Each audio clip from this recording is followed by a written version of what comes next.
J.R. Smith, 2004 NBA draft pick, went straight to high school, went straight to high school, went straight to the NBA out of high school, and had a very lengthy NBA career. It's like 15 plus seasons for JR.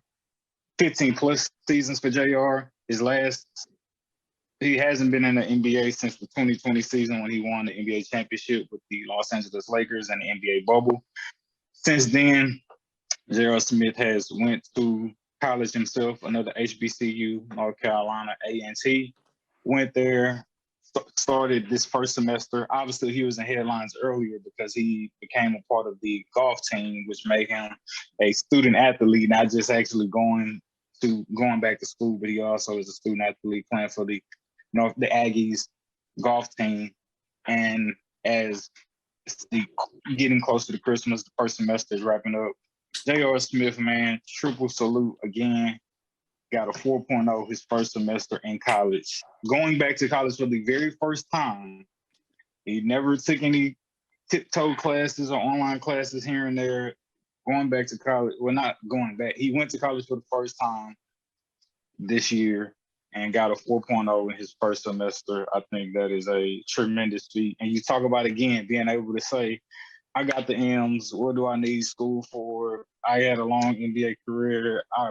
I'm assuming he don't need for nothing in terms of finances. Why go back to school? He did that. Like I said, also playing golf and now being a tremendous student athlete and having a 4.0 his first semester in college. I think that's a real big deal that should definitely be praised and saluted. Yeah, he's. And I think he just decided to be the example. And it would have been easy to retire and just, get fat. But, he decided he wanted to advance his life, and advance his life after basketball. So what better way than to go gain some more knowledge? And then look, you get to still be a student athlete. You know what I mean? So it works out both ways. All you have to do is put that little bit of work and that little bit of faith together, and everything else will just fall into place for you. Yeah, man. I think that I think it's a lot to be said with rest in peace to Kobe Bryant, with the second life after basketball, man. And a lot of athletes you're seeing become very active in the realm of, other areas of life post, their athletic career. And, though it's, him, going after, the collegiate avenue of everything and him, pursuing a higher level of education, still his second act in life nonetheless. So I think Kobe's influence is still reigning supreme there. Not to say that Kobe was a driving force in JR's life, saying, hey, if, Kobe took, life by the balls, like, Javier said earlier, and decided to, hey, go for the gusto and, get an Oscar after winning championships in the NBA.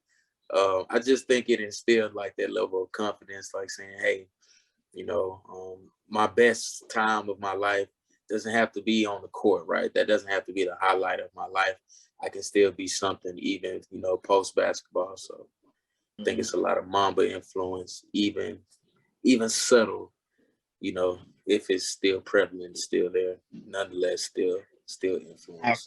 No, for sure, Isaac. It was, I don't know if it was a stretch, it was like a week, it was like a pocket where Kobe was doing these random pop-ups in like different business classes at different colleges while he was, I want to say during his farewell tour, I could be wrong about that.